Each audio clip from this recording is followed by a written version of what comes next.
나는 평생 참 많은 사람을 만났습니다. 공부를 많이 한 사람, 배움이 짧지만 손재주가 뛰어난 사람, 전쟁과 가난을 온몸으로 버티며 살아온 사람까지 정말 다양했지요. 그런데 세월이 흘러 다시 떠올려 보면 그들의 성공과 실패를 나눈 것은 재능이 아니었습니다. 돈도 학벌도 아니었습니다. 결국 사람을 갈라놓은 건 감정이었습니다. 자신의 감정을 다스릴 줄 아는 사람은 시간이 조금 걸려도 결국 자기 인생의 키를 스스로 잡았습니다. 반대로 감정에 휘둘리는 사람은 아무리 머리가 좋고 아무리 좋은 자리를 가져도 언젠가는 그 감정의 파도에 휩쓸려 가더군요. 나이를 먹는다고 저절로 어른이 되는 건 아닙니다. 세월은 몸에만 주름을 만들 뿐 마음은 연습하지 않으면 여전히 서투른 청년으로 남아 있습니다. 저는 그것을 긴 세월 경영 현장에서 뼈저리게 배웠습니다. 젊은 시절에 나는 화가 많았습니다. 일이 뜻대로 흘러가지 않으면 금세 얼굴이 붉어지고 목소리가 높아졌습니다. 보고가 조금만 늦어도 도대체 왜 이렇게 느려 하고 사람을 몰아붙였습니다. 나는 그게 리더십이라고 착각했지요. 매서운 말로 다그쳐야 조직이 속도를 낸다고 믿었습니다. 어느 날 한 직원이 제 앞에 서서 아무 말도 하지 못한 채 눈만 바닥으로 떨구고 있었습니다. 그 눈빛에는 변명도 반항도 없었습니다. 오직 두려움과 피로만이 고여 있었습니다. 그 순간 이상하게도 제 안에서 뜨거운 것이 가라앉으면서 이런 생각이 들었습니다. 지금 이 사람을 힘들게 하는 건 그의 실수가 아니라 내 감정의 폭발이구나. 그때 처음 알았습니다.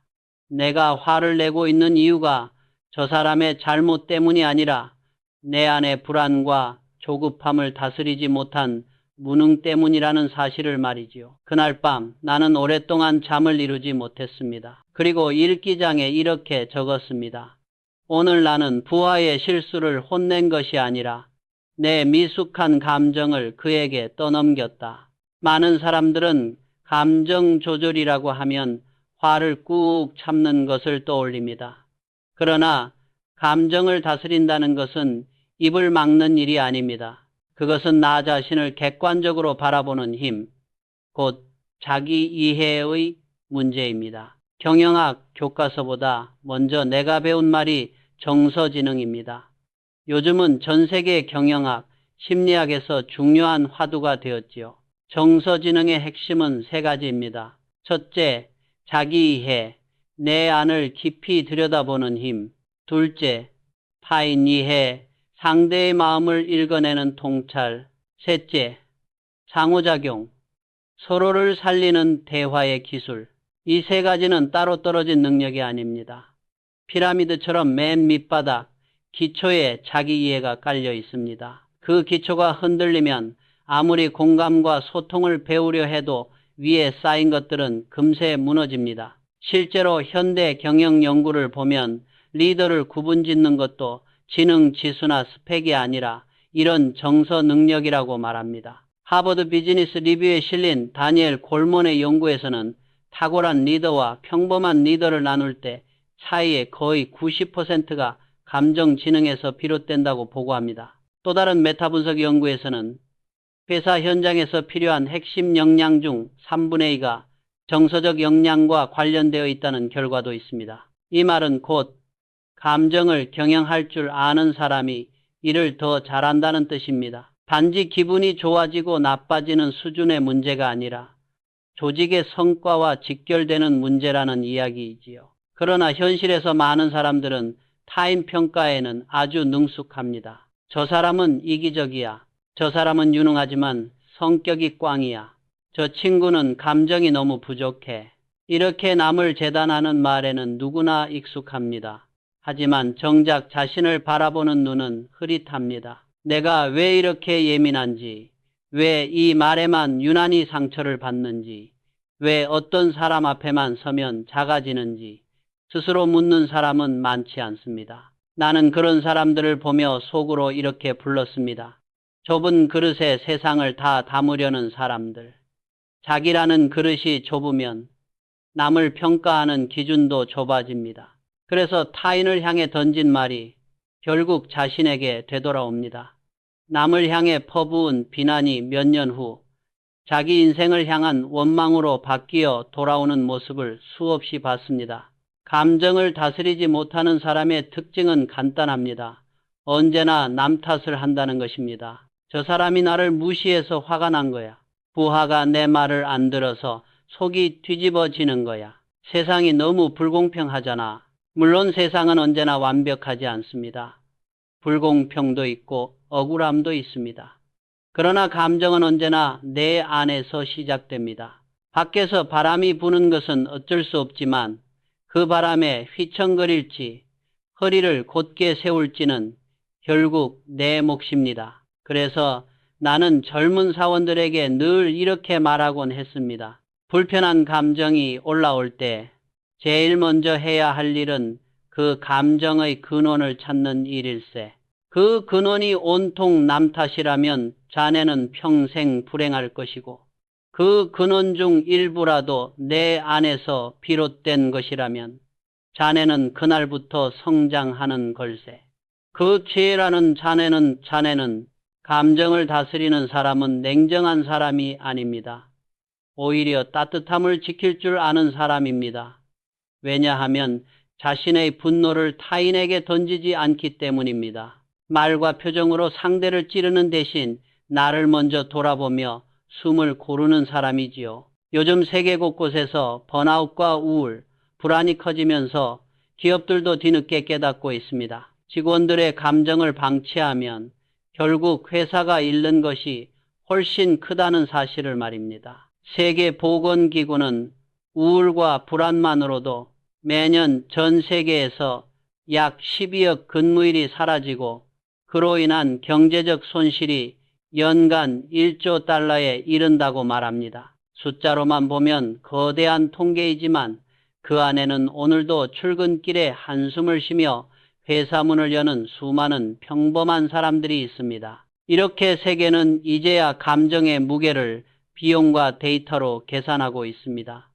하지만 우리 세대는 체감으로 훨씬 먼저 알고 있었습니다. 한 집안의 공기가 무너질 때 그 시작은 언제나 말 한마디, 표정 하나에서 비롯되었다는 것을 다들 경험으로 알고 있지요. 그래서 나는 중요한 결정을 내릴 때마다 감정을 그대로 끌고 들어가지 않으려 애썼습니다. 대형 투자를 앞두고 있을 때도, 사람을 내보내야 하는 아픈 결정을 할 때도 나는 늘 하루 정도를 묵혔습니다. 한숨 자고 나서 다시 서류를 펼쳐보는 겁니다. 시간이 조금 지나면 뜨거운 감정이 가라앉고 대신 이성의 눈이 서서히 열립니다. 흥분된 상태에서는 작은 이익에 집착하고 불안한 상태에서는 지나치게 방어적으로 변하기 때문입니다. 오늘날 뇌과학 연구를 보면 감정이 지나치게 격해지면 인간의 판단 능력이 떨어진다는 결과들이 반복해서 나옵니다. 반대로 감정을 인식하고 한 박자 거리를 두는 사람들은 스트레스 상황에서도 더 안정적인 결정을 내린다고 하지요. 우리가 나이 들어 깨달은 인생의 지혜를 이제 과학이 늦게 따라와 증명해주는 셈입니다. 사람들은 종종 이렇게 말합니다. 나는 원래 솔직한 사람이야. 그런데 잘 들여다보면 그 솔직함이 때로는 무례와 뒤섞여 있습니다. 나는 이렇게 말해주고 싶었습니다.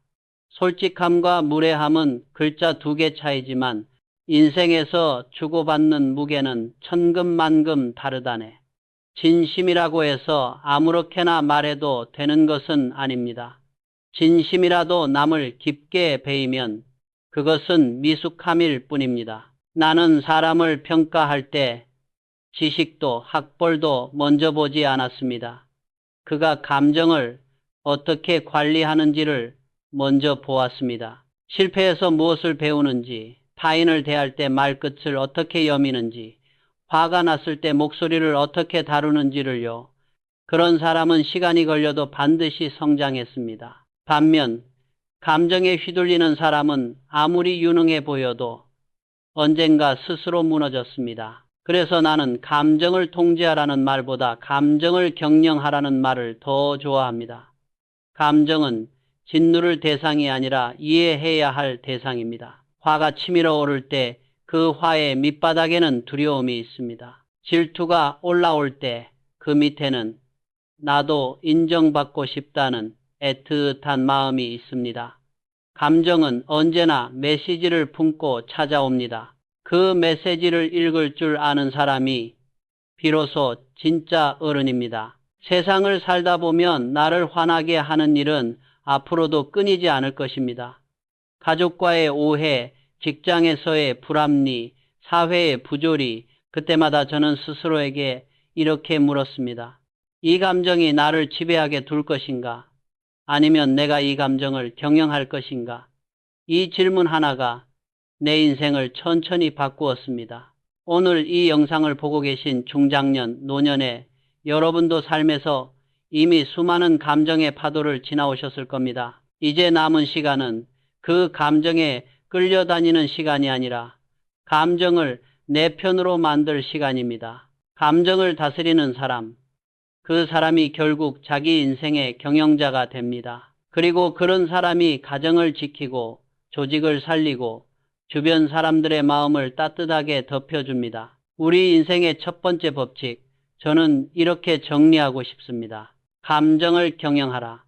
오늘의 감정이 내일의 운명을 만든다. 나는 사람을 경영하기 전에 먼저 자신을 경영해야 한다는 말을 늘 입버릇처럼 했습니다. 회사를 운영한다는 것은 숫자를 움직이는 일이 아니라 수천 명의 감정을 함께 움직이는 일입니다. 그 많은 마음들이 하루에도 수십 번씩 요동칩니다. 누군가는 집에서 싸우고 출근하고, 누군가는 부모님의 병간호를 하다가 겨우 회사에 도착하고, 또 누군가는 미래가 불안해서 밤새 뒤척이다가 피곤한 얼굴로 자리에 앉습니다. 그 모든 감정이 사무실 공기 안에서 섞입니다.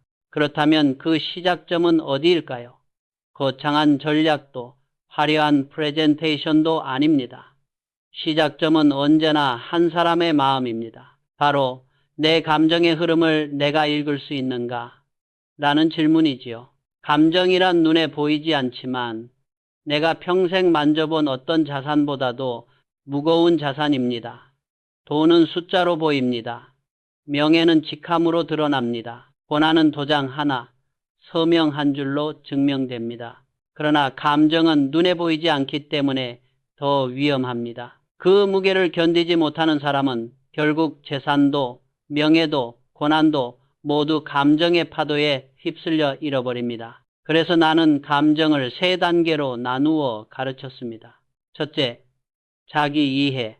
둘째, 타인 이해. 셋째, 상호작용. 이 세 가지가 정서지능의 기둥이자 인간관계가 완성되는 세 축입니다.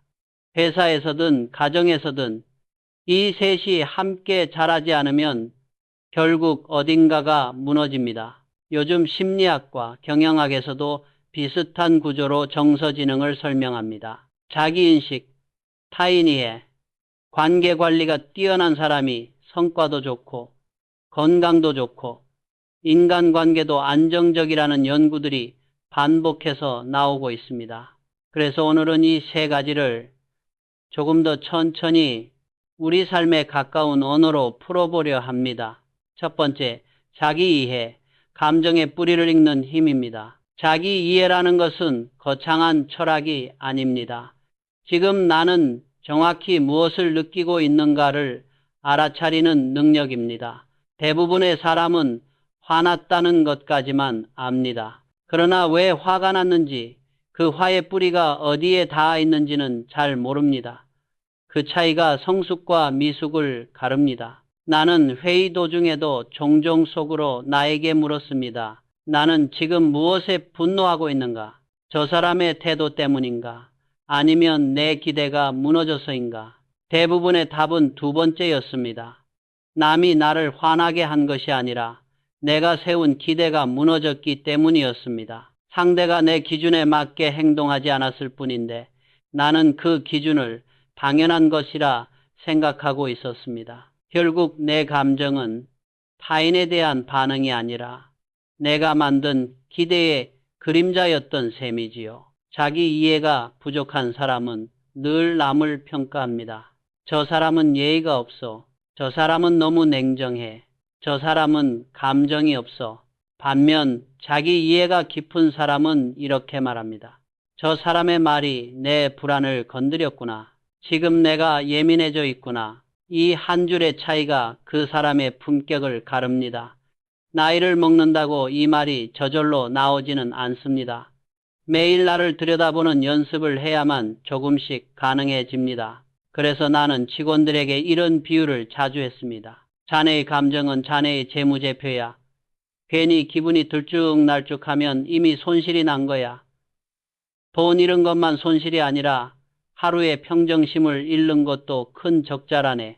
요즘 연구를 보면 자기 감정을 인식하고 정리하는 단순한 습관만으로도 정서조절 능력이 올라가고 불안과 우울이 줄어든다는 결과들이 많습니다. 예를 들어 힘들었던 사건에 대해 솔직하게 글을 쓰는 감정 글쓰기 expressive writing는 마음의 짐을 덜어주고 신체 건강에도 도움이 된다는 연구가 20년 넘게 이어져 왔습니다. 최근에는 청소년이나 직장인을 대상으로 한 글쓰기 저널링 프로그램이 감정 조절 능력과 수면의 질까지 개선시켰다는 보고도 있습니다. 사실 우리 세대도 비슷한 일을 해왔습니다. 잠 못 이루는 밤에 누워 천장을 보며 혹은 오래된 수첩에 몇 줄이라도 끄적이며 스스로를 다독이던 시간들 말입니다. 이제 과학이 그 옛날 우리의 방식이 꽤 괜찮은 방법이었다고 인정해주는 셈이지요. 두 번째, 타인 이해. 타인의 감정 언어를 해독하는 능력입니다. 사람은 각자 다른 언어로 감정을 표현합니다.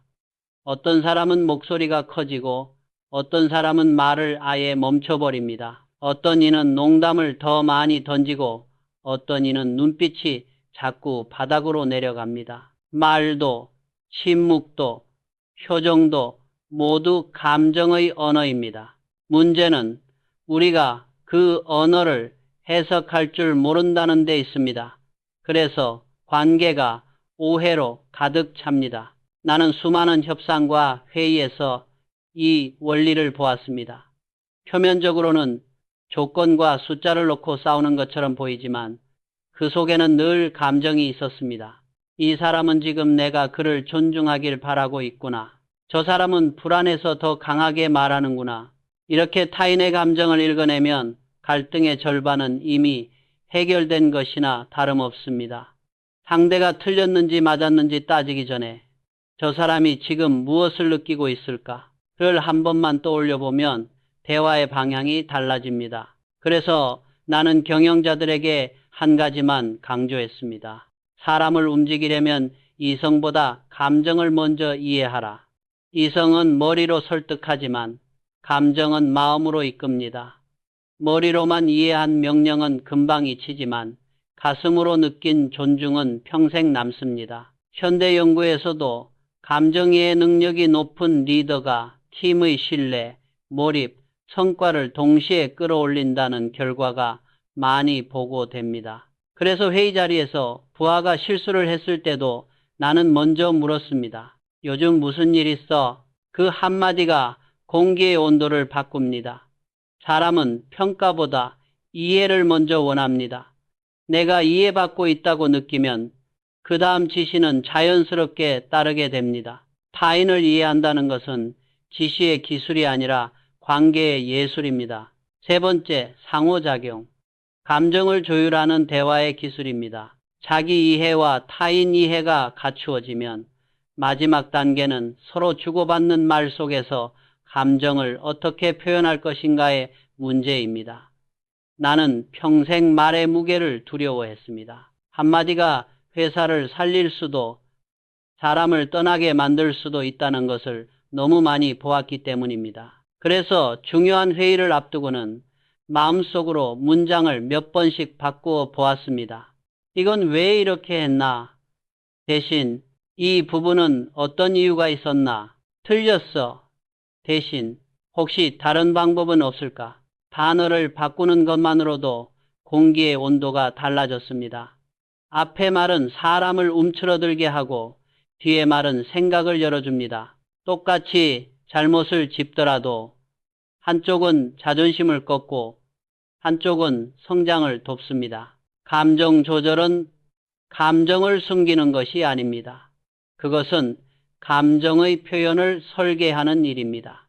나는 그것을 감정의 번역이라 불렀습니다. 내가 느낀 감정을 상대가 이해할 수 있는 언어로 번역하는 것.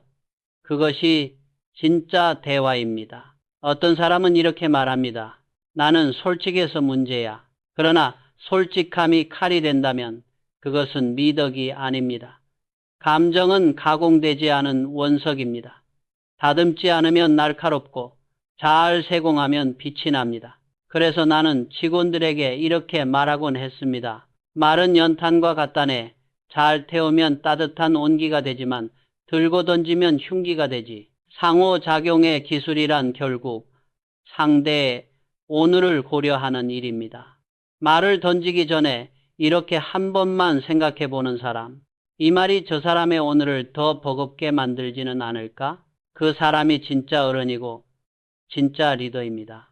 요즘 직장 연구를 보면 감정 조절 훈련을 받은 사람들이 스트레스를 덜 느끼고 인간관계와 업무 성과도 더 좋아지는 경향이 있다고 합니다. 감정을 인식하고 표현을 조절하고 다시 관계를 회복하는 이런 능력들이 개인 자원이 되어 번아웃을 줄여준다는 것이지요. 우리가 살아온 세월을 떠올려 보면 이미 다 알고 있던 이야기일지도 모릅니다. 젊을 때는 실력을 먼저 보지만 나이가 들수록 결국 사람의 기분, 말투, 표정, 기다려주는 마음이 이를 결정짓는다는 걸 알게 됩니다. 자, 여기까지가 감정의 세 기둥입니다. 나를 읽는 힘, 남을 읽는 힘, 그리고 둘을 잇는 말의 힘. 다음 이야기는 이 세 가지를 어떻게 하나의 축으로 세워 균형을 잡을 것인가에 대한 이야기입니다. 자기 이해만 깊어도 안 되고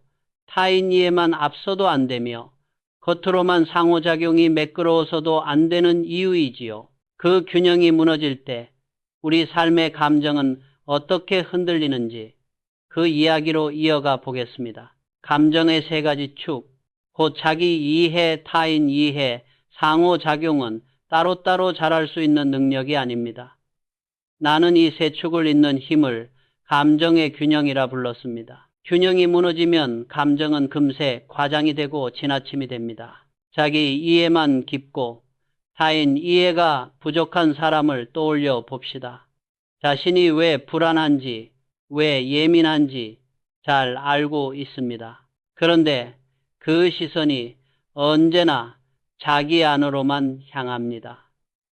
결국 사람은 이기적으로 변합니다. 나는 원래 이런 사람이야. 내 성격이 원래 예민해서 그래. 자기 이해를 방패로 쓰는 것이지요. 반대로 타인 이해만 강하고 자기 이해가 부족한 사람도 있습니다. 남의 눈치를 누구보다 빨리 읽습니다. 표정의 작은 변화도 놓치지 않습니다. 그러나 정작 자기 마음은 모릅니다. 이런 사람은 겉으로는 친절하고 배려 깊어 보이지만 밤이 되면 이상하게 공허해집니다. 나는 왜 늘 지칠까? 이 질문을 가슴에 안고 삽니다. 남을 위해 계속 웃어주다가 언젠가 자신을 잃어버리기 쉽습니다. 상호작용, 곧 말과 태도에 기술만 앞서는 사람도 있습니다. 겉으로는 매끈합니다. 누구에게나 예의 바르고 말도 잘하고 상황도 잘 정리합니다. 그러나 그 속에 자기 이해도 진짜 타인 이해도 없다면 그 관계는 얕은 물 위를 걷는 것과 같습니다. 조금만 바람이 불어도 금세 흔들립니다. 이런 사람을 두고 사람들은 어느 순간 이렇게 말합니다. 좋은 말은 많이 하는데 왠지 믿음이 안 가. 그래서 이 세 가지는 반드시 함께 자라야 합니다. 나는 회의가 끝난 후 늘 나 자신을 점검했습니다. 방금 한 말은 상대 입장에서 어떻게 들렸을까? 나는 지금 내 감정을 읽고 있었는가? 아니면 그냥 쏟아냈는가? 이 질문들을 매일 반복하다 보니 어느 순간부터 감정이 나를 휘두르지 못하게 되었습니다. 여전히 화가 나고 실망도 하고 서운함도 느끼지만 그 감정이 바로 입으로 튀어나가지 않습니다. 잠깐 멈추는 여유, 그 틈이 생깁니다. 그때부터 감정은 나를 끌고 다니는 괴물이 아니라 내가 다룰 수 있는 에너지가 되기 시작했습니다. 회사를 운영하며 가장 힘들었던 순간들을 떠올려 보면 언제나 돈 때문만은 아니었습니다. 숫자가 부족해서가 아니라 사람의 감정이 뒤틀리면서 일이 꼬이기 시작했습니다. 오해로 시작된 감정의 균열이 결국 큰 손실로 이어지는 경우를 수도 없이 봤습니다. 그래서 나는 점점 확신하게 되었습니다. 경영의 본질은 결국 인간을 이해하는 일이고 인간을 이해한다는 것은 감정을 이해하는 일이다. 나는 기술보다 감정을, 지식보다 태도를 더 중시했습니다. 기술은 시대가 바뀌면 금세 낡습니다. 지식도 5년, 10년이 지나면 다시 공부해야 합니다. 그러나 감정을 다루는 태도는 평생 갑니다. 사람은 20년 전 상처 준 말을 아직도 기억하고 30년 전 자신을 일으켜 세워준 한마디를 지금도 떠올립니다. 그래서 나는 정서지능을 경영의 덕목으로 보았습니다. 감정을 이해하지 못하는 리더는 결국 사람을 잃습니다. 사람을 잃은 조직은 언젠가 시장을 잃습니다. 세상의 많은 실패는 전략의 실패가 아니라 감정의 실패에서 시작됩니다. 젊은 시절 나는 경영을 돈의 싸움이라고 생각했습니다. 누가 더 많은 자본을 모으고 누가 더 빨리 투자하고 누가 더 크게 확장하느냐의 싸움이라고 여겼습니다. 그러나 인생의 뒤편에서 돌아보니 경영은 결국 감정의 싸움이었습니다. 누가 더 냉혹하냐가 아니라 누가 더 따뜻하게 조율할 수 있느냐의 문제였습니다. 자신을 경영할 줄 아는 사람만이 타인을 움직일 수 있습니다. 감정이 휘청거리는 리더는 조직 전체를 흔들어 놓습니다. 반대로 감정을 품고도 조용히 걸어갈 줄 아는 리더는 위기 속에서도 조직을 안정시킵니다. 요즘 리더십 연구에서는 이런 힘을 정서적 안정감 혹은 감정적 회복 탄력성이라고 부릅니다. 이런 리더가 이끄는 팀은 번아웃이 적고 변화에도 더 잘 적응한다고 합니다. 나는 사람의 실력만 보던 시절이 있었습니다. 숫자를 잘 만지는 사람, 아이디어가 번쩍이는 사람, 외국어를 잘하는 사람. 그런데 세월이 흐르며 깨달았습니다. 사람의 실력은 결국 그 사람의 감정 그릇 안에서 자란다는 사실을요. 작은 불만에도 쉽게 흔들리고 남의 말 한마디에 자존심이 무너진다면 그 사람은 큰 일을 맡기기 어렵습니다. 반대로 감정의 파도가 밀려왔을 때도 잠시 숨을 고르고 방향을 다시 잡을 줄 아는 사람은 언젠가 반드시 큰일을 해냅니다. 감정을 이기는 사람만이 진정한 리더가 됩니다. 여기서 감정을 이긴다는 것은 감정을 없애버린다는 뜻이 아닙니다. 화가 나지 않는 사람, 상처받지 않는 사람은 없습니다. 다만 그 감정에 끌려가 버리지 않고 한 번 더 생각하고 한 번 더 멈추어 보고 한 번 더 돌아보는 힘을 가진 사람이 진짜 강한 사람입니다. 나는 말기암으로 투병하던 시절 한 간호사의 미소를 잊지 못합니다. 그녀는 늘 밝은 얼굴로 병실을 돌았습니다. 하루에도 수십 명의 환자를 상대하면서도 단 한 번 짜증을 내지 않았습니다. 몸이 힘들어 보였지만 표정은 환했습니다. 어느 날 내가 물었습니다. 그대는 힘들지 않소? 그녀는 잠시 웃더니 이렇게 말했습니다. 저도 힘듭니다. 하지만 제 얼굴이 환자분 하루의 기분을 결정하거든요. 그 말을 들으면서 나는 마음속으로 고개를 숙였습니다. 그녀는 감정을 억누른 것이 아니라 감정의 무게를 알고 있었습니다. 자신의 피곤함을 그대로 내보이면 그 무게가 고스란히 환자에게 옮겨간다는 것을 알고 있었던 것이지요. 그래서 피곤함 위에 미소를 한 겹 더 얹은 겁니다. 나는 그때 깨달았습니다. 감정의 무게를 아는 사람만이 타인의 하루를 살릴 수 있다는 것을 우리가 가정에서, 직장에서, 사회에서 서로에게 해줄 수 있는 가장 큰 선물은 거창한 성공담이 아니라 이런 작은 감정의 배려인지도 모릅니다. 사람이 성숙해진다는 것은 자기 감정을 숨기거나 눌러 없애는 것이 아닙니다. 그 감정을 스스로 읽고 이름 붙이고 길들일 줄 아는 사람이 되는 것입니다. 아, 지금 나는 서운하구나. 지금 나는 두렵구나. 이렇게 말을 붙여주는 순간 감정은 조금씩 선명해지고 선명해진 감정은 다루기 쉬워집니다.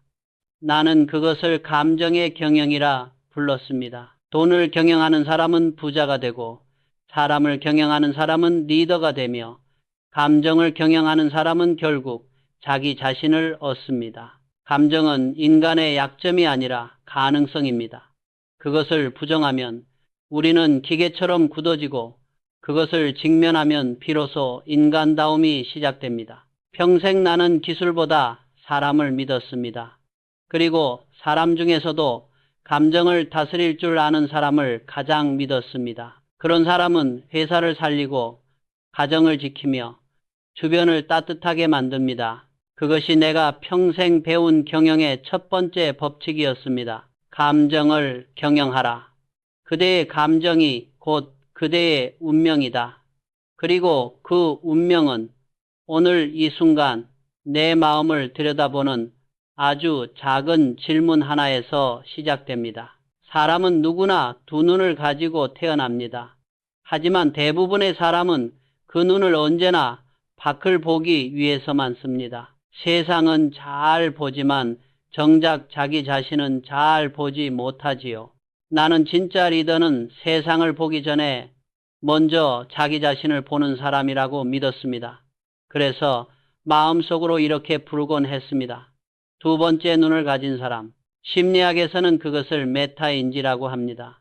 한마디로 말하면 생각하는 나를 또 한 번 바라보는 눈, 감정을 느끼는 나를 한 발 물러서서 바라보는 힘입니다. 나는 평생 이 두 번째 눈을 훈련했습니다. 하루 대부분을 회의와 보고 속에서 보냈지만 그 시간의 절반은 사실 상대가 아니라 나를 관찰하는 데 쓰였습니다.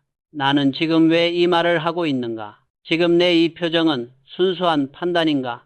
아니면 숨겨진 감정인가? 지금 내 결정의 밑바닥에는 혹시 두려움이 깔려 있지는 않은가? 이 질문들이 내 마음의 거울이었습니다. 바쁜 일과 속에서도 틈틈이 이 거울을 들여다보는 연습을 했습니다. 그러다 보니 어느 순간부터는 회의 중에 말을 하면서도 말하는 나를 조용히 지켜보는 또 다른 나를 느끼게 되었습니다. 메타인지란 결국 감정과 나 사이에 거리를 두는 힘입니다. 그 거리가 있어야 감정이 나를 지배하지 못합니다. 사람들은 흔히 이렇게 말합니다. 내가 화가 나서 그랬지. 평소엔 안 그래. 그러나 메타인지가 있는 사람은 이렇게 말합니다. 지금 나는 화가 나고 있구나. 앞의 말은 감정의 노예가 한 말이고 뒤의 말은 감정의 주인이 한 말입니다. 이 한 문장의 차이가 인생의 방향을 바꿉니다. 화가 나 있는 나와 그 화를 바라보는 또 다른 나가 분리되는 순간 우리는 비로소 스스로를 경영할 수 있게 됩니다. 나는 그 순간을 감정의 투명화라고 불렀습니다. 감정이 투명해지면 그 안에 가려져 있던 원인이 드러납니다. 원인이 보이면 대응은 단순해집니다. 한 번은 임직원에게 심하게 화를 낸 뒤 밤에 혼자 그날을 되짚어 보았습니다. 겉으로는 그의 실수를 문제 삼았지만 가만히 들여다보니 진짜 이유는 따로 있었습니다. 내가 통제력을 잃을지도 모른다는 불안이 내 안에서 부글부글 끓고 있었던 겁니다. 그때 깨달았습니다. 리더의 분노는 부하의 실수보다 자신의 두려움에서 더 많이 나온다. 그 뒤로 나는 누군가에게 화가 날 때마다 먼저 내 안의 두려움을 살폈습니다. 지금 나는 무엇을 잃을까봐 이렇게 예민한가? 내 자존심이 건드려졌는가? 아니면 정말 조직의 원칙이 무너진 것인가? 이렇게 질문을 던지면 감정의 열기가 조금씩 식어갔습니다. 젊은 시절에 나는 모든 일에 빠르고 단호했습니다. 누구보다 먼저 판단하고 누구보다 빨리 결론을 내리려 했습니다. 그게 유능함이라고 믿었습니다. 어느 날 나보다 훨씬 젊은 연구원이 조심스럽게 말했습니다. 회장님, 가끔은 조금만 더 늦게 말씀하시면 어떨까요? 그 한마디가 내 가슴을 쳤습니다. 그날 밤 나는 일기장 앞에서 스스로에게 물었습니다. 나는 왜 그렇게 서둘렀을까? 혹시 내 안의 불안이 결정을 재촉한 것은 아니었을까? 그때부터였습니다. 중요한 결정을 내리기 전에 나는 먼저 내 마음의 속도를 점검하기 시작했습니다. 이건 차분한 판단인가? 아니면 조급한 감정인가? 그 구분이 가능해진 순간 나는 단순히 결론을 내리는 사람이 아니라 스스로를 성찰하는 사람으로 조금씩 변해갔습니다. 메타인지는 감정을 눌러 없애는 기술이 아닙니다. 화나지 않는 사람이 되는 것도 아닙니다. 오히려 감정을 분석하는 사고에 가깝습니다. 화를 느끼는 것은 인간적입니다. 상처받는 것도 질투를 느끼는 것도 다 자연스러운 일입니다.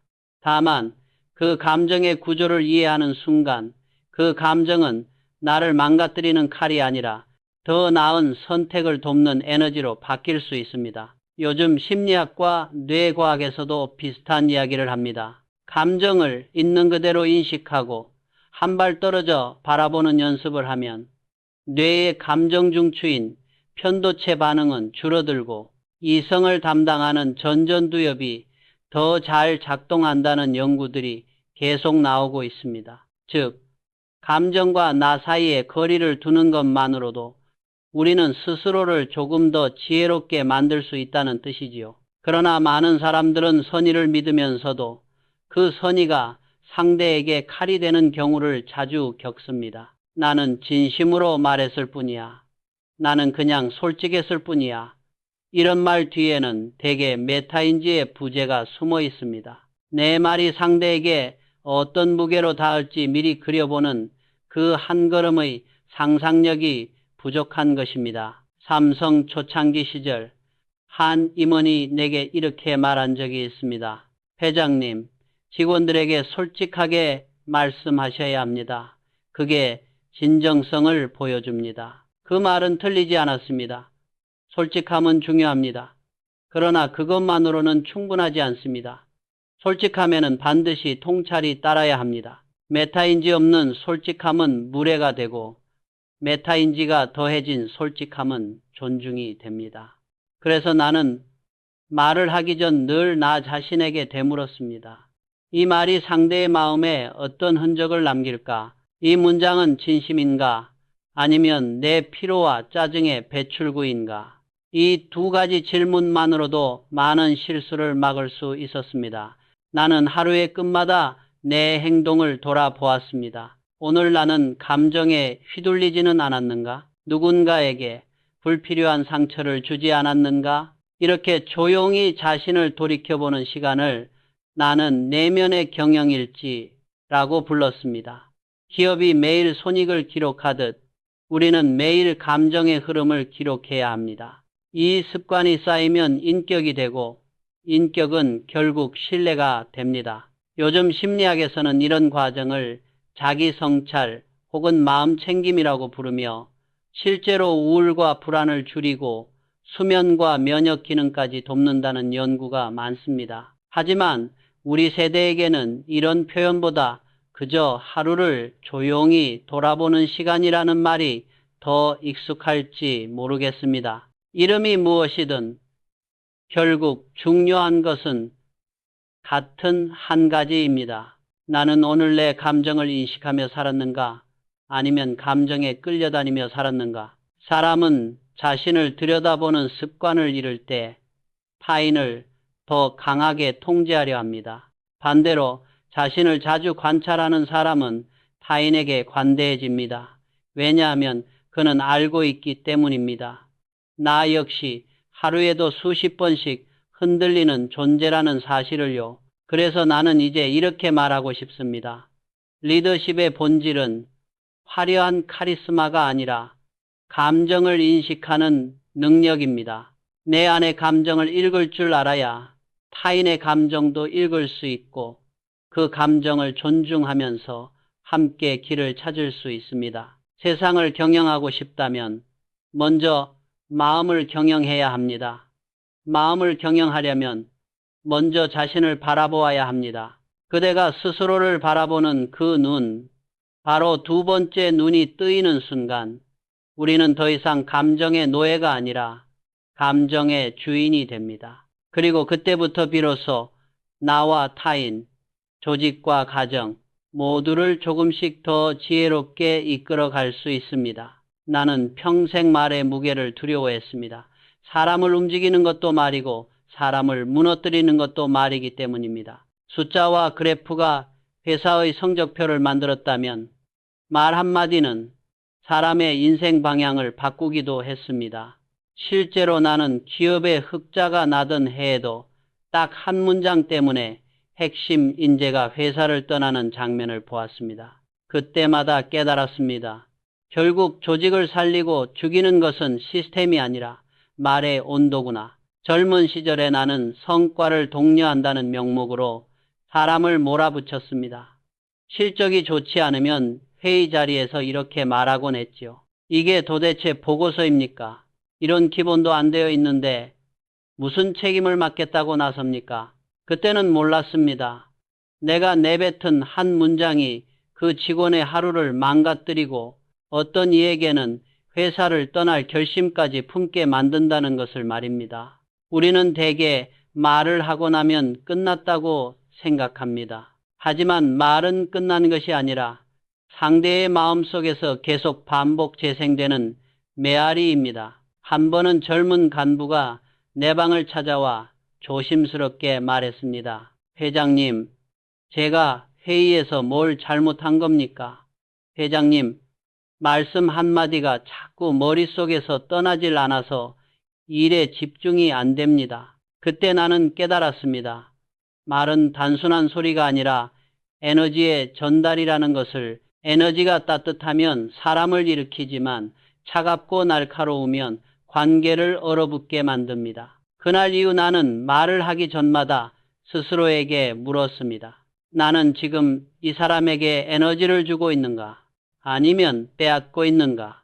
이 기준 하나가 회사를 조금씩 바꾸었습니다. 직원들의 눈빛이 달라지고 회의장의 공기가 부드러워졌습니다. 요즘 연구들을 보면 리더의 감정 표현과 말투가 팀의 성과와 만족도, 이직률에까지 영향을 미친다고 합니다. 정서지능이 높은 리더일수록 팀의 분위기를 안정시키고 협력과 성과를 동시에 높인다는 분석도 있습니다. 우리가 경험으로 알던 사실을 이제 학문이 뒤늦게 확인해주고 있는 셈입니다. 많은 사람들이 솔직함을 미덕으로 여깁니다. 나는 원래 있는 그대로 말해.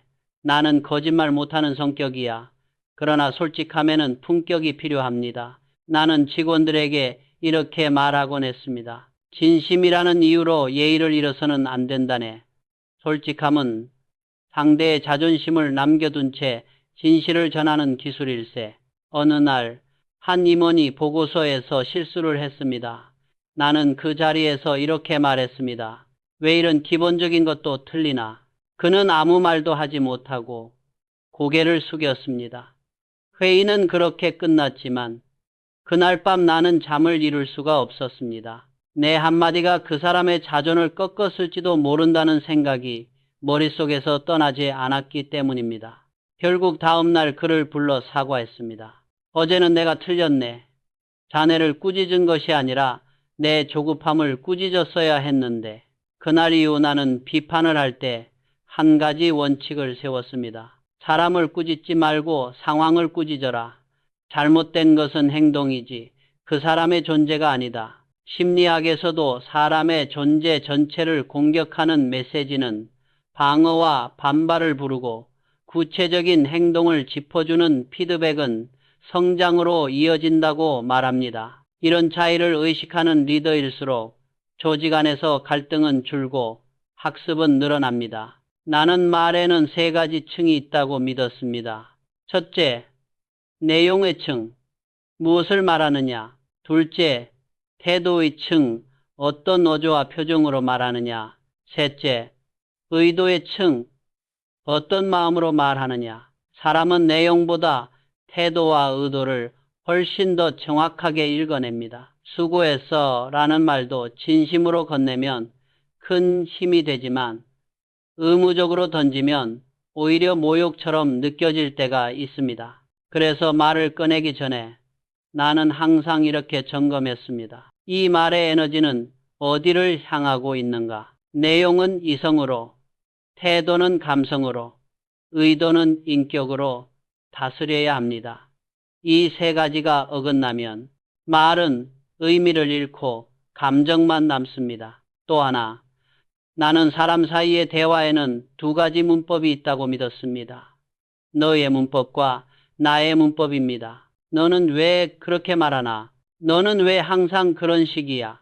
이것이 너의 문법입니다. 이 문법은 상대를 공격합니다. 상대는 방어할 수밖에 없습니다. 반면 나의 문법은 이렇게 시작합니다. 나는 그 말을 들으니 마음이 아프네. 나는 자네가 이렇게 행동한 이유가 궁금하네. 같은 불만이라도 너 대신 나로 시작하면 관계는 남습니다. 상대를 심판하는 대신 내 감정을 설명하고 내 궁금함을 말하는 것이지요.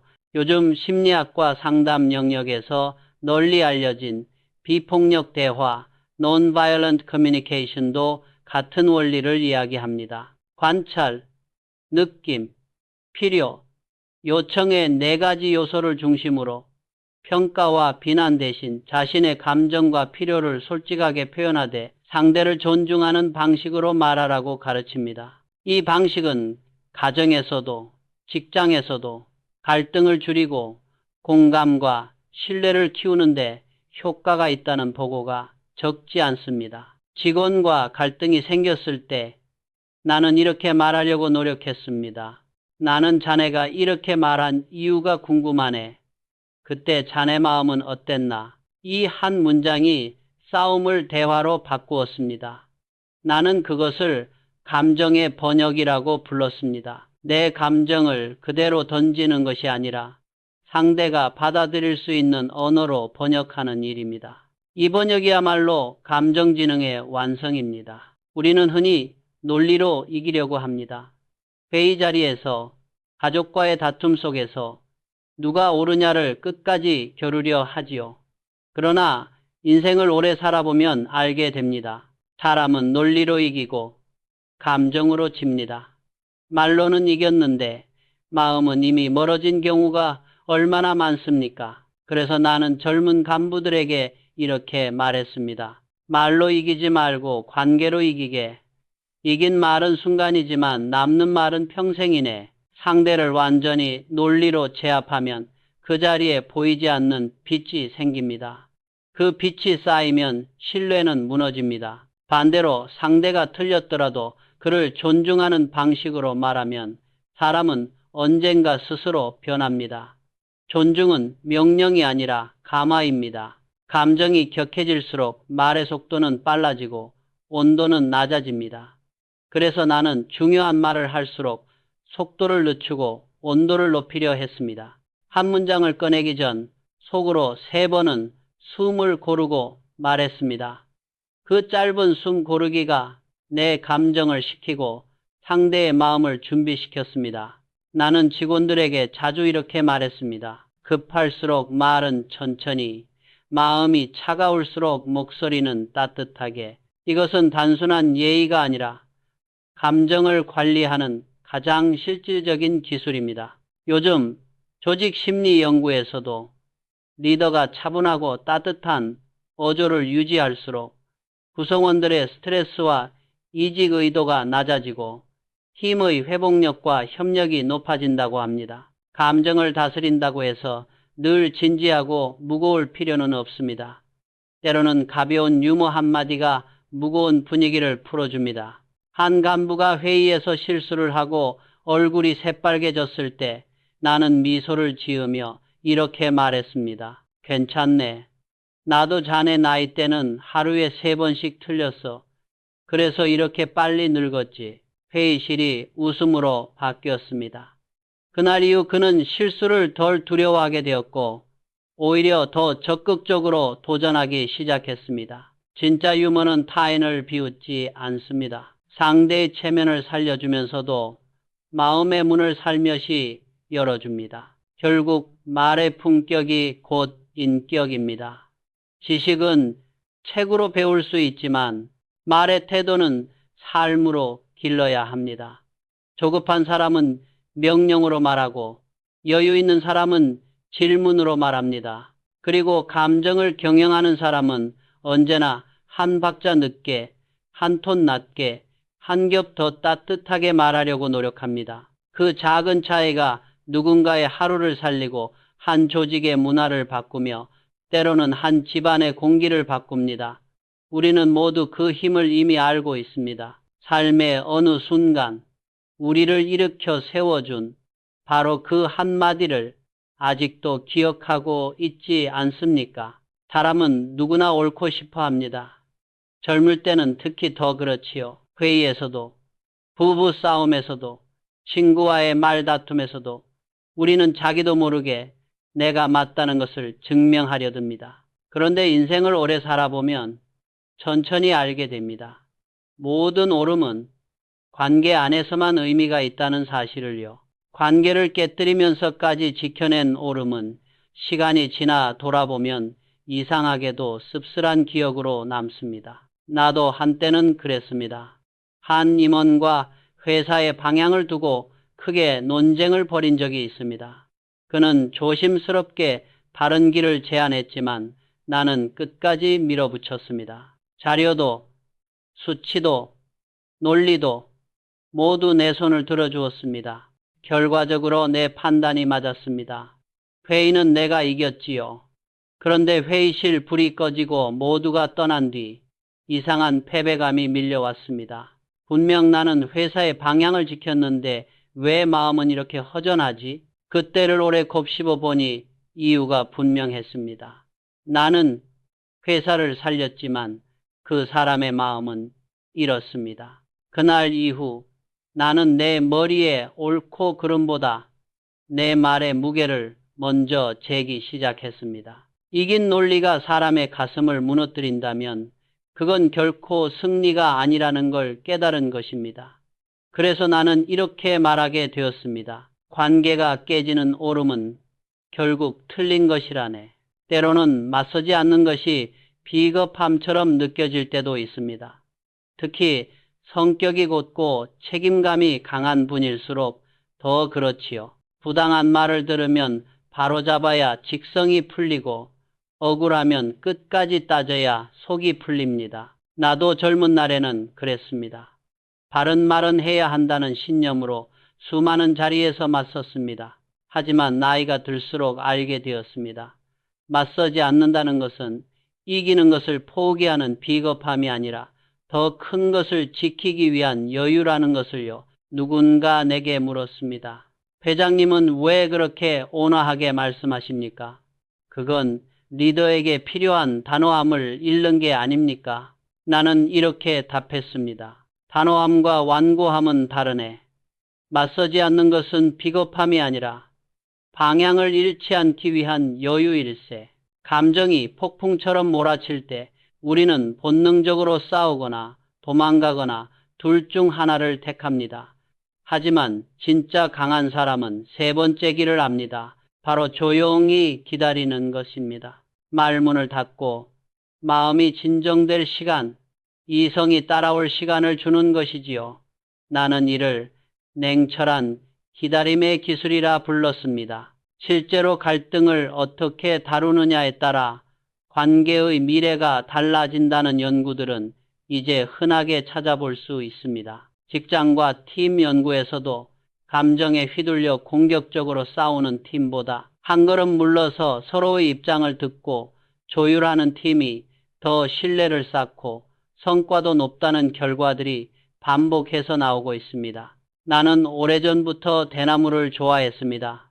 바람이 불면 크게 휘어지지만 쉽게 부러지지 않습니다. 나는 그게 리더의 모습이라고 생각했습니다. 사람이 단단해서가 아니라 유연해서 살아남는다는 사실을요. 젊은 날 삼성은 그저 작은 상점 같은 회사였습니다. 시대의 바람은 거셌고 경쟁도 치열했습니다. 그때 어떤 이들은 나에게 이렇게 물었습니다. 왜 그렇게 쉽게 타협하십니까? 조금 더 소리를 높여 밀어붙여야 하는 것 아닙니까? 나는 대답했습니다. 타협이 아니라 방향을 위한 유연함일세. 나무가 바람에 맞서 부러지면 거기서 끝이지만 휘어졌다가 다시 서면 숲은 계속 남는 법이지. 감정도 마찬가지입니다.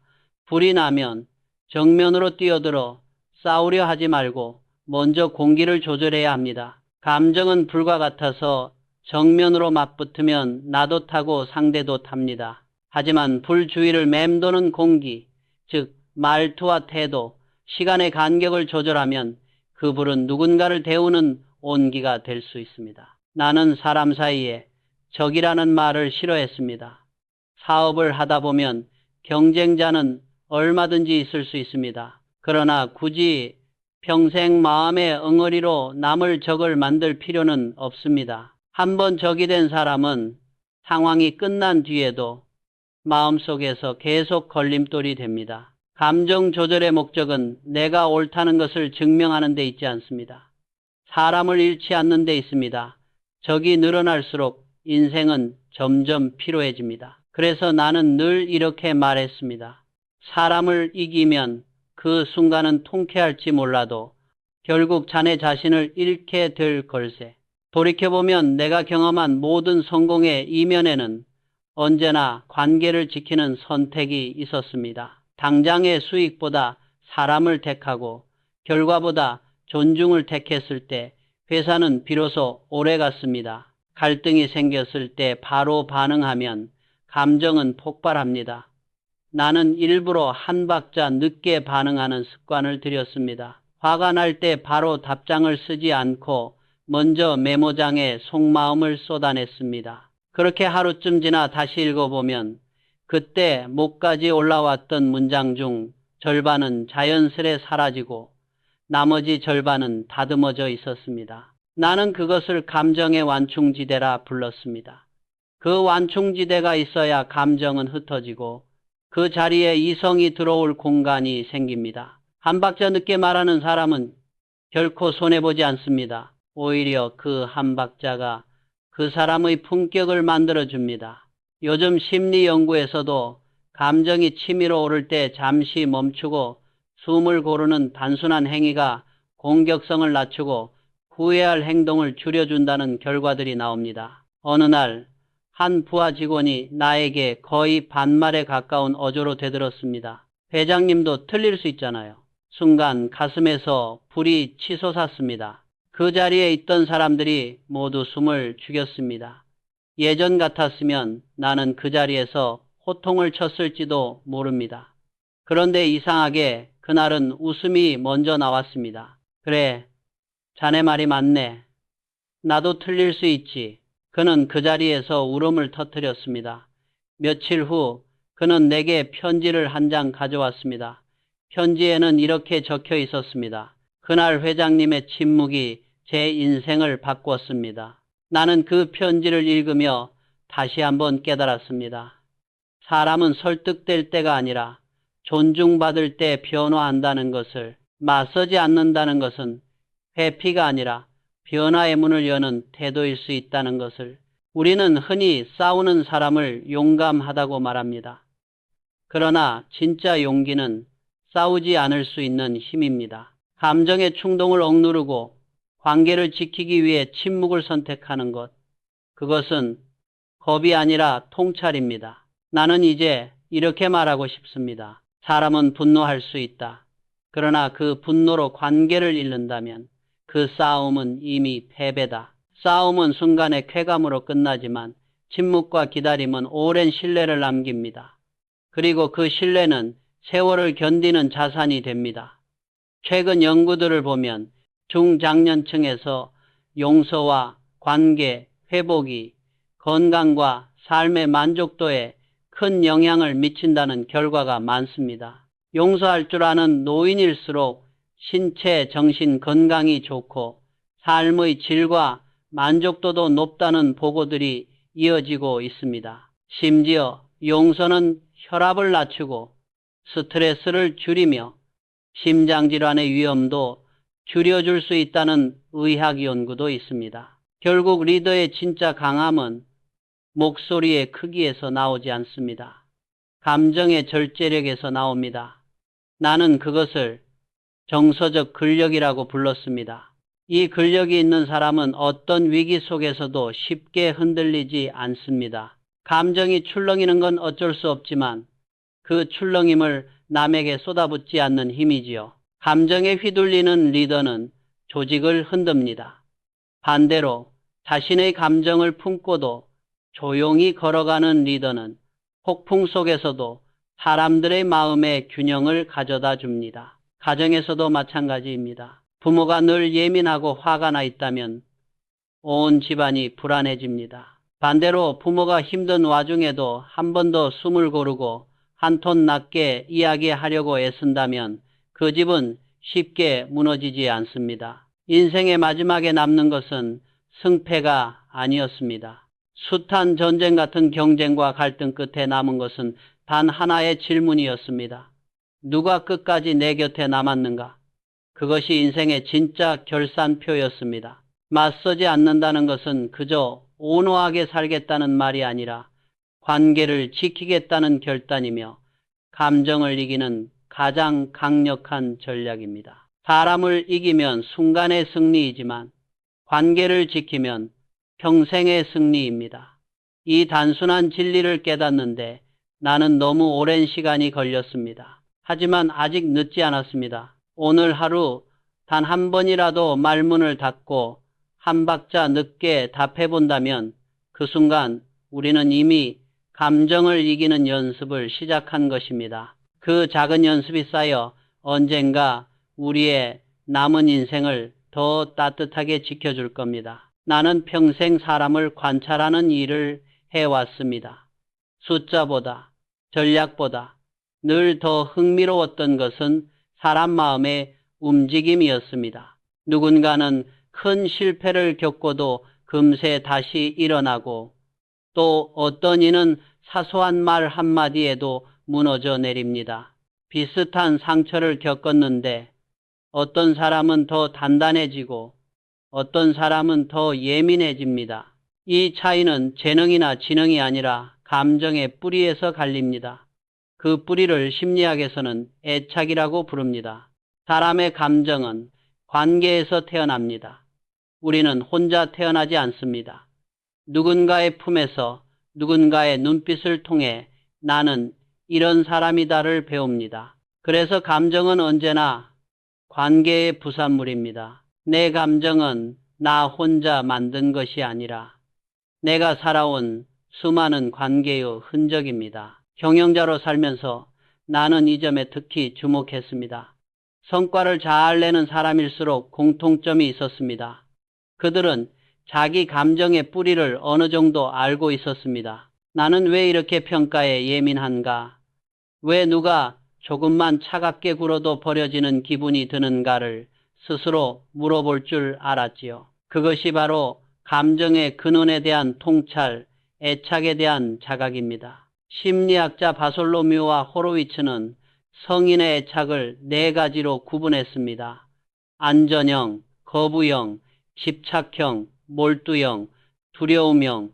나는 그 중에서도 우리의 인간관계에 상처를 많이 남기는 세 가지, 거부형, 집착형, 두려움형에 늘 관심을 가졌습니다. 어린 시절의 경험이 만들어 놓은 이 애착의 흔적은 놀랍게도 평생 우리의 말투와 감정, 인간관계의 패턴 속에서 반복됩니다. 첫째, 거부형 애착. 나는 괜찮다라는 가면입니다. 거부형 사람들은 겉으로는 냉정하고 독립적인 것처럼 보입니다. 난 혼자가 편해. 사람에게 기대면 실망만 한다. 이렇게 말합니다. 표면적으로는 강해 보이지만 그 마음 깊은 곳에는 상처와 두려움이 숨어 있습니다. 다른 사람을 믿을 수 없기 때문에 차라리 스스로를 지키는 길을 택한 것입니다. 나는 괜찮아. 이 말은 때로 자존감의 표현 같지만 많은 경우 자기 방어의 벽입니다. 나도 젊은 시절에는 그랬습니다. 감정을 드러내면 약해질까봐, 솔직한 마음을 이야기하면 우습게 보일까봐 늘 강한 척을 했습니다. 그러나 세월이 흘러 깨달았습니다.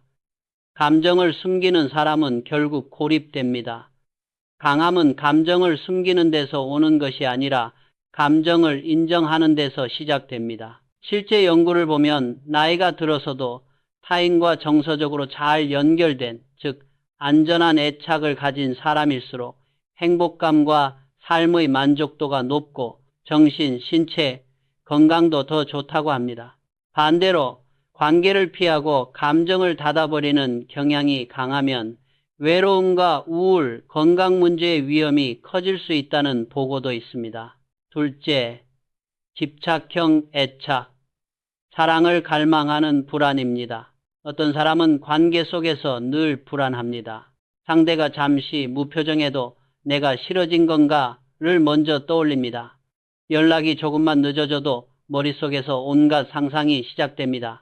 그 불안의 뿌리는 하나입니다. 사랑을 잃을까봐 두려운 마음. 그래서 이런 사람은 사랑을 더 붙잡고 상대를 더 통제하려 듭니다.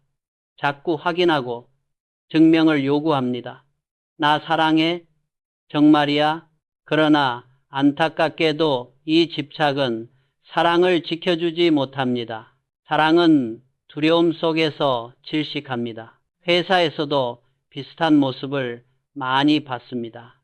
일을 잘하지만 늘 피곤한 사람들, 성과보다 인정에 더 목마른 사람들, 상사의 표정 한 번, 동료의 농담 한마디에 하루 내내 마음이 흔들립니다. 그런 이들에게 나는 이렇게 말하곤 했습니다. 타인의 시선에서 조금은 내려오게. 진짜 안정감은 남이 주는 것이 아니라 내가 나를 믿는 데서 시작되네. 실제로 애착 불안이 높은 사람일수록 타인의 평가와 반응에 크게 흔들리며 질투와 불안을 더 자주 경험한다는 연구들이 있습니다. 그러나 동시에 이런 불안을 자각하고 스스로 돌보는 연습을 하는 사람은 서서히 더 안정된 관계를 만들어갈 수 있습니다. 애착 스타일은 타고난 것이 아니라 인생을 살면서 점점 수정될 수 있기 때문입니다. 셋째, 두려움형 애착. 가까움이 무서운 사람입니다. 두려움형 애착을 가진 사람들은 가장 안타깝습니다. 이들은 사랑을 원하면서도 동시에 사랑을 피합니다. 가까워지면 상처받을까 두려워서 누군가 다가오면 한 발 물러납니다. 그래서 늘 외롭습니다. 나는 그런 사람들을 볼 때마다 마음이 아팠습니다. 겉으로는 혼자가 편하다고 말하지만 눈빛은 그렇지 않은 경우가 많았습니다. 내가 깨달은 것은 이렇습니다. 사람이 무서워서 멀어지는 것이 아니라 상처의 기억이 무서워서 멀어지는 것입니다.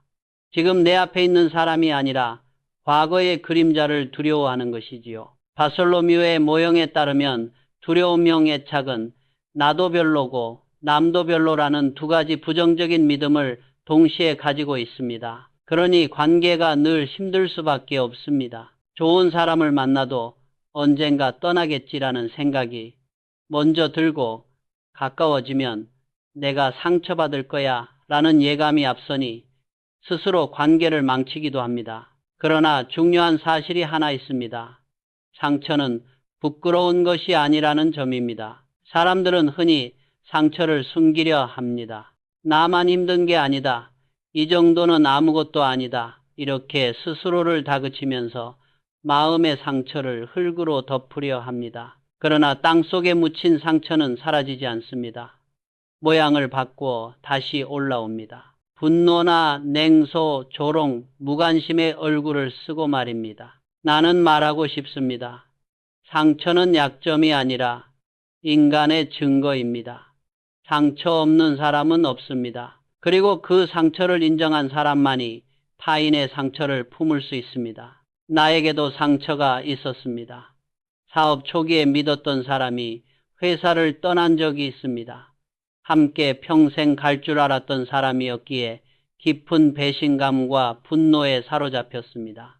잠을 이루지 못하던 어느 밤 문득 이런 생각이 들었습니다. 그를 미워하는 시간만큼 나는 나를 갉아먹고 있구나. 세월이 흐르며 깨달았습니다.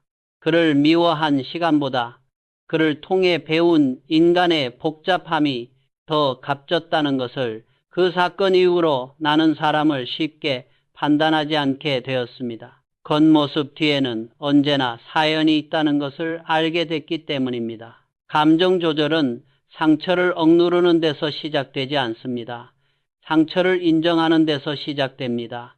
화가 났을 때 나 괜찮아라고 억지로 웃는 대신 나는 지금 서운하다라고 내 마음을 먼저 알아주는 것. 그것이 진짜 감정 관리의 첫걸음입니다. 감정을 숨기면 그 감정은 다른 모양으로 우리 삶에 나타납니다. 불평, 냉소, 비꼼 혹은 스스로를 향한 비난의 목소리로요. 그래서 나는 늘 내 마음을 들여다보며 스스로에게 물었습니다. 지금 내 말 속에는 어떤 상처가 숨어 있는가?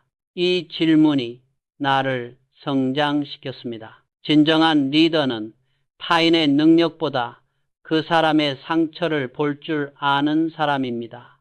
상처를 본다는 것은 그 사람의 인간성을 이해한다는 뜻입니다. 부하의 실수를 보았을 때 나는 가끔 그 뒤에 있는 사연을 상상해 보았습니다. 그는 왜 이렇게 급하게 결정을 했을까? 혹시 집에서 힘든 일을 겪고 있지는 않을까?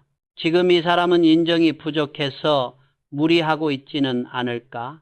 이렇게 생각하면 꾸짖고 싶은 마음이 조금 줄고 도와주고 싶은 마음이 조금 늘어납니다. 감정의 경영이란 결국 사람의 상처를 이해하려는 경영입니다. 그 이해가 조직의 온도를 바꿉니다. 최근 연구들을 보면 노년기에도 애착 스타일은 건강과 행복에 영향을 미칠 수 있습니다. 특히 안정된 애착을 가진 어르신일수록 삶의 질과 희망, 정서적 안녕이 더 높다는 결과들이 보고됩니다. 반대로 외로움과 고립은 우울, 인지 저하의 위험을 높이는 요인이 되기도 합니다. 결국 상처와 애착을 이해한다는 것은 단지 과거를 파헤치려는 것이 아닙니다. 현재의 나를 조금 더 따뜻하게 대하는 연습입니다. 아, 내가 이렇게 예민한 건 내가 나를 지키려 애써온 세월 때문이구나. 이 한 줄의 이해가 생기면 우리는 자신을 덜 탓하게 되고 타인에게도 조금 더 부드러워집니다. 감정의 뿌리를 알면 사람을 잃지 않습니다. 상처를 모른 채 감정만 다루려 하면 아무리 좋은 조언도 마음 깊이 닿지 않습니다. 반대로 그 사람의 마음 역사와 애착의 이야기를 이해하려고 할 때 비로소 싸움 대신 이해가 오해 대신 관계가 남습니다. 그리고 그 이해의 출발점은 언제나 같습니다. 저 사람은 지금 무엇을 두려워하고 무엇을 갈망하고 있을까? 이 질문을 품는 순간 우리는 더 이상 상대를 문제 있는 사람으로 보지 않고 상처와 욕구를 가진 한 인간으로 보게 됩니다. 그 시선이 우리 모두를 살립니다. 나는 사람을 볼 때 그가 무슨 생각을 하는지보다 무엇을 갈망하는지를 먼저 보려고 했습니다. 인간은 생각으로 움직이는 존재가 아니라 결국 욕구로 움직이는 존재이기 때문입니다. 머리로는 이렇게 해야 한다고 알면서도 마음 깊은 곳에서 원하는 것이 다르면 몸은 좀처럼 움직이지 않습니다. 그래서 사람을 이해하려면 감정보다 더 아래에 있는 욕구의 지도를 읽을 줄 알아야 합니다. 심리학자 윌리엄 글래서는 인간의 행동을 움직이는 5가지 기본 욕구를 이야기했습니다. 생존, 사랑과 소속, 힘, 성취와 인정, 자유, 그리고 즐거움.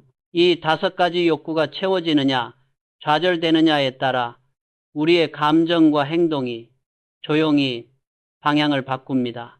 현대 심리학에서도 비슷한 이론들이 많습니다. 인간은 누구나 유능함을 느끼고 싶고 관계 속에 있고 싶으며 소소 스스로 선택하고 싶고 삶에서 의미와 즐거움을 느끼고 싶어 한다는 연구 결과들이 곳곳에서 반복되고 있습니다. 첫째, 생존의 욕구, 살아남으려는 본능입니다. 생존의 욕구는 너무 당연해서 오히려 잘 느끼지 못할 때가 많습니다. 먹고 자고 병들지 않고 안전하게 존재하고 싶어하는 마음, 사업 초기 나는 매일같이 이 생존의 두려움 속에서 살았습니다. 하루 매출이 끊기면 직원들과 그 가족들이 도미노처럼 흔들릴 수 있는 구조였습니다. 그 절박함이 나를 움직였습니다. 사람이 진정으로 움직일 때는 명예나 돈 때문이 아니라 살아남아야 한다는 절실함이 있을 때가 많습니다. 어려웠던 시절 나는 새벽같이 출근해 하루 종일 거래처를 뛰어다니며 머릿속으로 이렇게 중얼거렸습니다. 오늘도 버텨야 한다. 그렇다고 생존만을 붙잡고 살면 삶은 불안과 두려움으로 가득 찹니다. 실제로 경제적 불안이 높을수록 불안장애와 우울이 증가한다는 연구들이 적지 않습니다. 그러나 동시에 기본적인 생존이 조금 안정된 뒤에도 오직 돈과 안전만을 뒤쓰며 살다 보면 사람은 어느 순간 나는 왜 사는가 라는 허무에 빠집니다. 생존만을 위한 삶은 결국 우리를 소모시킵니다. 진짜 성장은 어떻게 버틸 것인가를 넘어 어떤 이유로 살 것인가를 묻는 데서 시작됩니다. 생존을 넘어 존재의 이유를 찾는 순간 같은 하루도 다른 빛을 맵니다. 둘째, 사랑과 소속의 욕구, 관계 속의 안정입니다. 사람은 혼자로는 버티기 어렵습니다. 누군가에게 필요한 사람이라고 느낄 때 비로소 살아있음을 실감합니다. 삼성의 초창기 시절 나는 돈보다 더 절실한 것이 있었습니다. 함께 갈 사람이었습니다. 아무리 훌륭한 비전도 함께 공감해 줄 사람이 없으면 공허합니다. 조직은 목표와 지시로 움직이는 것 같지만 실제로는 소속감으로 움직입니다. 이 팀이 내 자리다. 이 회사가 내 인생의 일부다. 이런 느낌이 있을 때 사람은 밤을 새워서라도 버팁니다. 현대 조직 심리 연구에서도 직장에서의 소속감이 높은 직원일수록 스트레스가 낮고 건강과 삶의 만족도가 높다는 결과들이 많이 보고됩니다. 가정도 마찬가지입니다. 우리가 나이가 들어도 자녀의 안부를 궁금해하고 손주의 웃음에 마음이 풀리는 이유는 사랑과 소속의 욕구가 여전히 우리 안에서 살아있기 때문입니다. 사람은 사랑을 갈망하지만 동시에 상처받는 것을 두려워합니다. 그래서 관계는 언제나 기대와 불안이 함께 엮여 있지요. 그러나 사랑받고 싶은 마음은 결코 부끄러운 것이 아닙니다. 그것은 인간다움의 가장 선한 증거입니다. 그래서 나는 이렇게 말하고 싶습니다. 사랑받고 싶은 사람은 먼저 믿음을 주게. 믿음이 없는 사랑은 오래가지 않네. 셋째, 힘과 영향력의 욕구.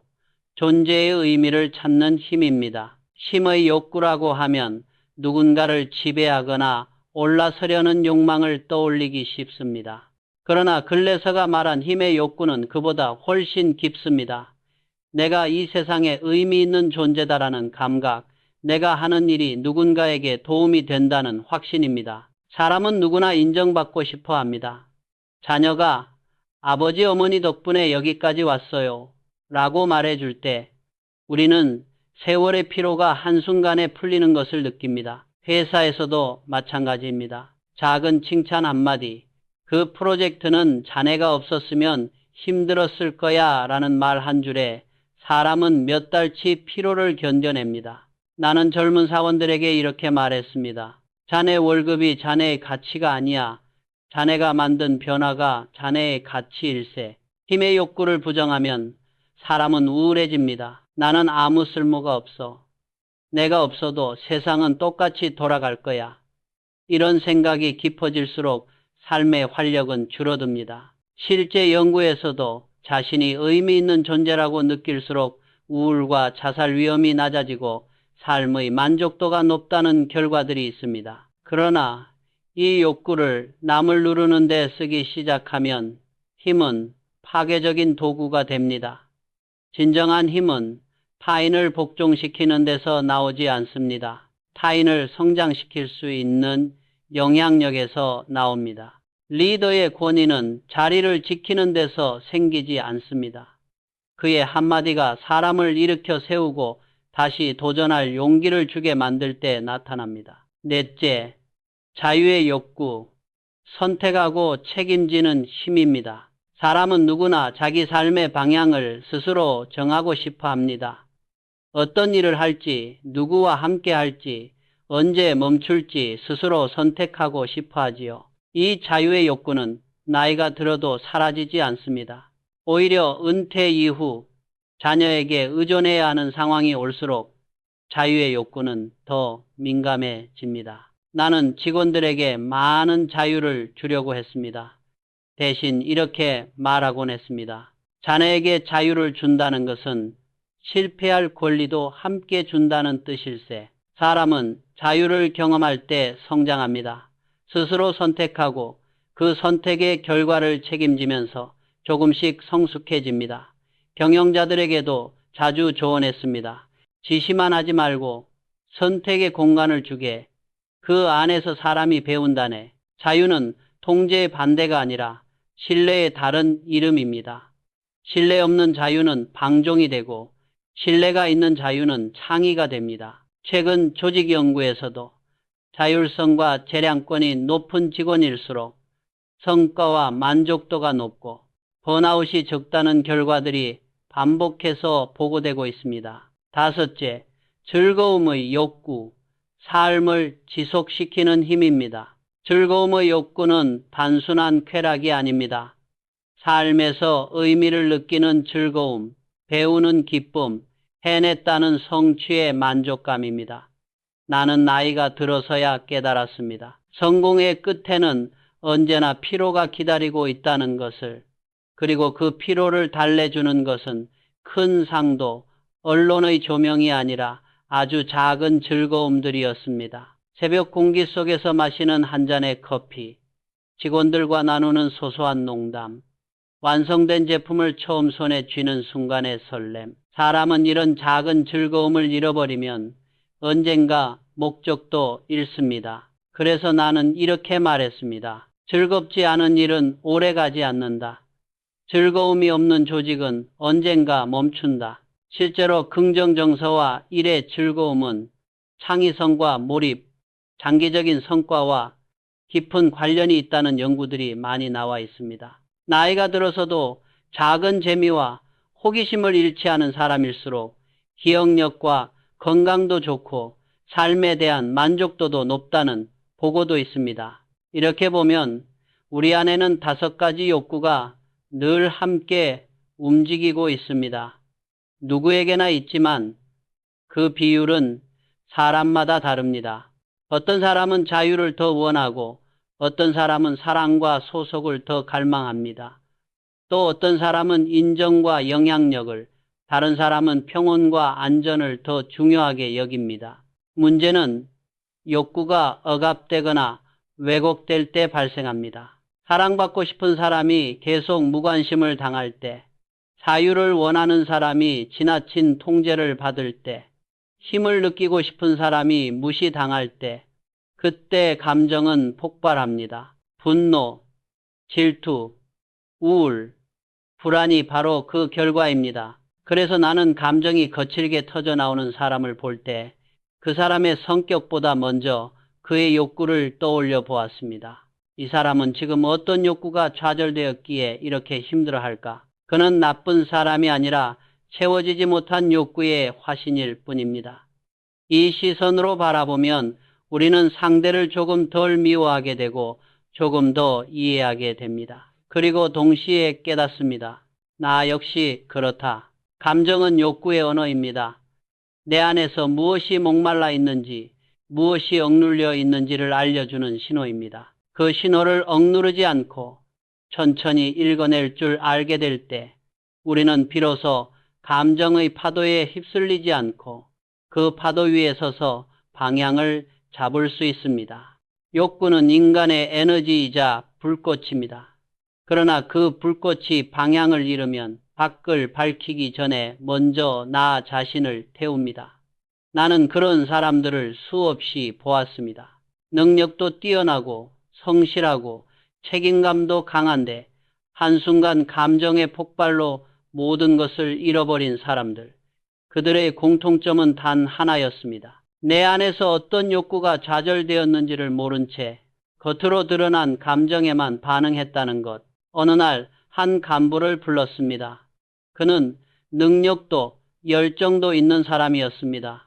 그러나 늘 불평이 많았습니다.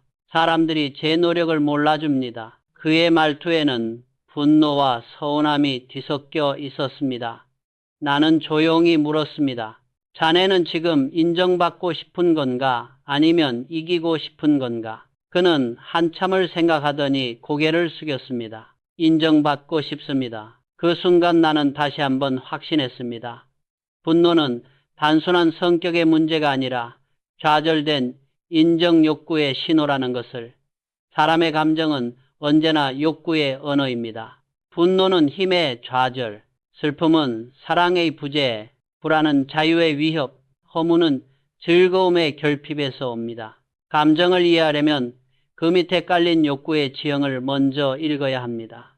나는 지금 무엇이 부족해서 이렇게 흔들리고 있는가? 이 질문이 없으면 우리는 감정에 끌려다닐 수밖에 없습니다. 억눌린 욕구는 위험합니다. 욕구를 없앨 수는 없습니다. 억누르면 그것은 형태를 바꾸어 폭발합니다. 억눌린 사랑은 집착으로, 억눌린 자유는 반항으로, 억눌린 인정은 비난과 냉소로 변합니다. 나는 그런 사람을 많이 보았습니다. 겉으로는 늘 남을 비판하고 조직을 탓하고 세상을 욕하는 사람들.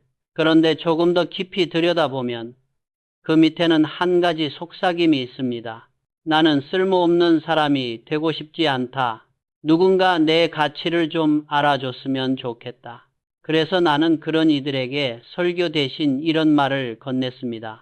당신은 틀린 게 아니라 지쳐 있는 겁니다. 이 한마디가 때로는 10년치 비판보다 더 깊이 들어갑니다. 감정의 폭발은 실패가 아니라 내 안에 시스템이 보내는 경고음입니다. 문제는 감정을 느끼는 것이 아니라 그 경고를 읽을 줄 모르는 데 있습니다. 한 임원이 사직서를 들고 온 적이 있습니다. 이제 한계입니다. 나는 그를 탓하지 않았습니다. 그대의 한계는 능력의 끝이 아니라 감정의 포화일세. 그는 그 자리에서 눈물을 흘렸습니다. 사람은 감정을 통해 비로소 자신을 알게 됩니다. 감정의 폭발은 이 방향으로는 더 못 가겠다는 신호일 수 있습니다. 그 신호를 무시하면 몸이 병들고 관계가 망가지고 삶의 의미가 흐려집니다. 그 신호를 읽으면 새로운 길을 찾을 기회가 됩니다. 오늘날 연구들을 봐도 비슷한 이야기가 나옵니다. 직장에서의 만성 스트레스와 감정 소진을 제때 돌보지 않으면 우울, 불안뿐 아니라 심혈관 질환, 수면 장애까지 위험이 높아진다는 결과들이 많습니다. 반대로 자신의 감정을 인식하고 도움을 구하고 삶의 방식을 조정할 줄 아는 사람들은 번아웃에서 회복될 가능성이 훨씬 높다고 합니다. 그래서 나는 리더의 역할을 이렇게 정의했습니다. 감정의 온도를 조절하는 사람. 조직의 공기는 리더의 감정 온도에 따라 달라집니다. 리더가 늘 예민하고 날카로우면 구성원 전체가 긴장 속에서 숨을 죽입니다. 작은 실수도 숨기게 되고 새로운 시도는 줄어듭니다. 반대로 리더가 평온하고 화가 나더라도 말과 표정을 한 번 더 다듬을 줄 안다면 혼란 속에서도 묘한 균형이 생깁니다.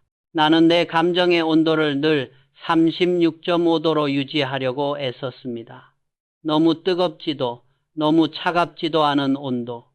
리더는 냉철해야 하지만 차가워서는 안 됩니다.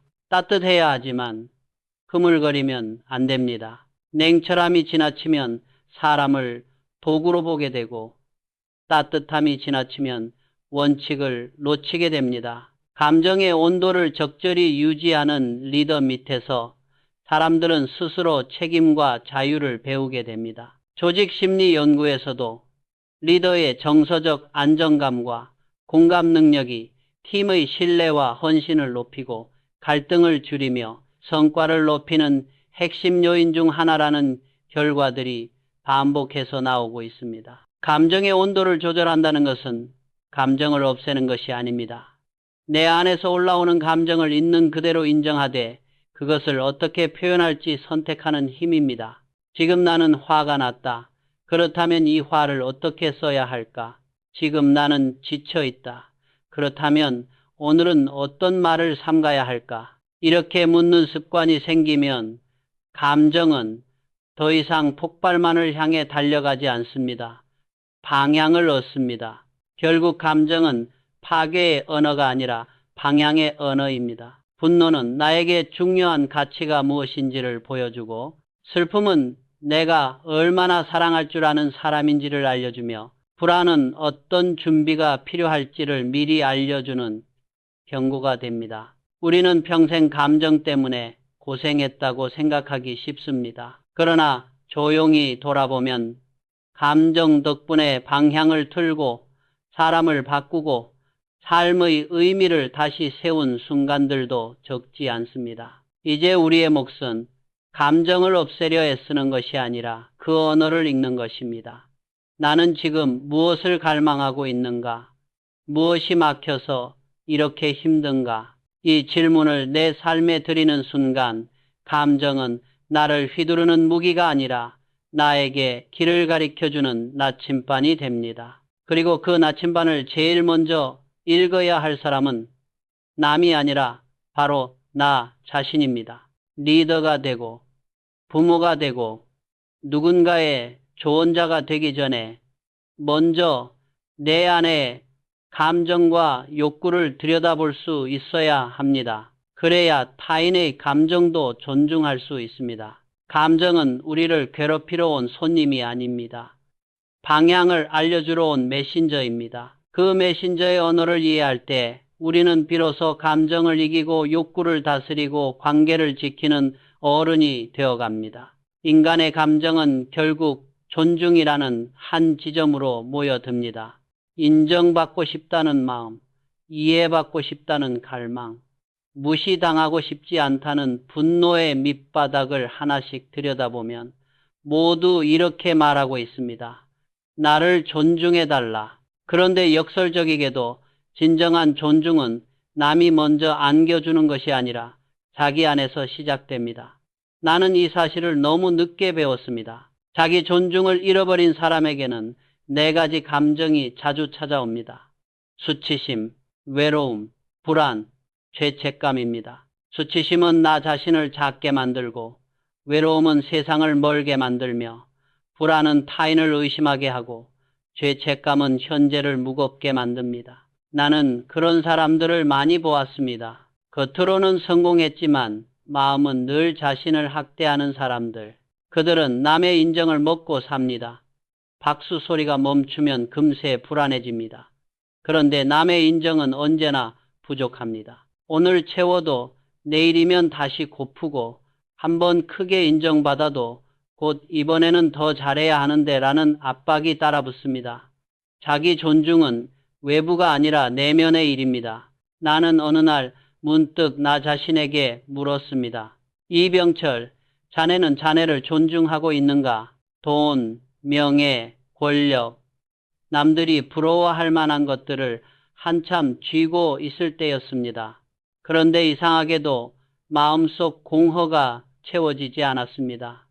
남의 존중을 받는 자리에 서 있으면서도 정작 나는 내 마음을 함부로 대하고 있었습니다. 무리한 일정, 끝없는 완벽주의, 스스로를 몰아붙이는 말들, 이 정도로 만족해서는 안 돼.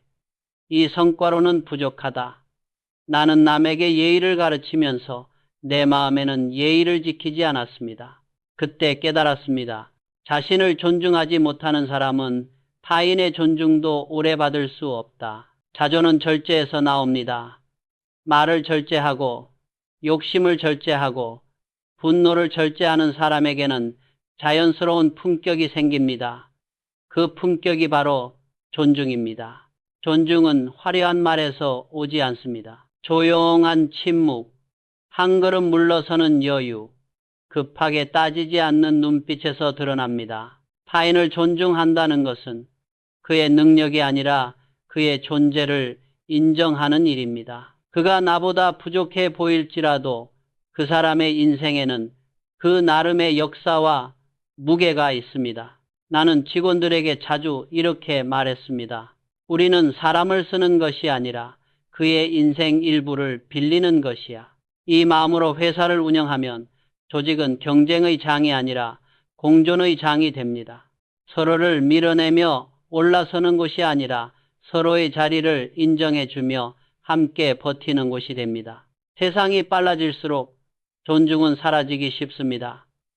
기술은 인간의 손을 대신하고 인공지능은 인간의 지식을 흉내냅니다. 스마트폰 화면 속에서는 수많은 정보와 이미지가 쏟아지지만 정작 사람의 표정과 눈빛을 바라보는 시간은 줄어듭니다. 우리는 점점 서로의 얼굴을 덜 바라보고 메시지와 숫자로만 소통하려 합니다. 그러나 어떤 기계도 대신할 수 없는 것이 있습니다.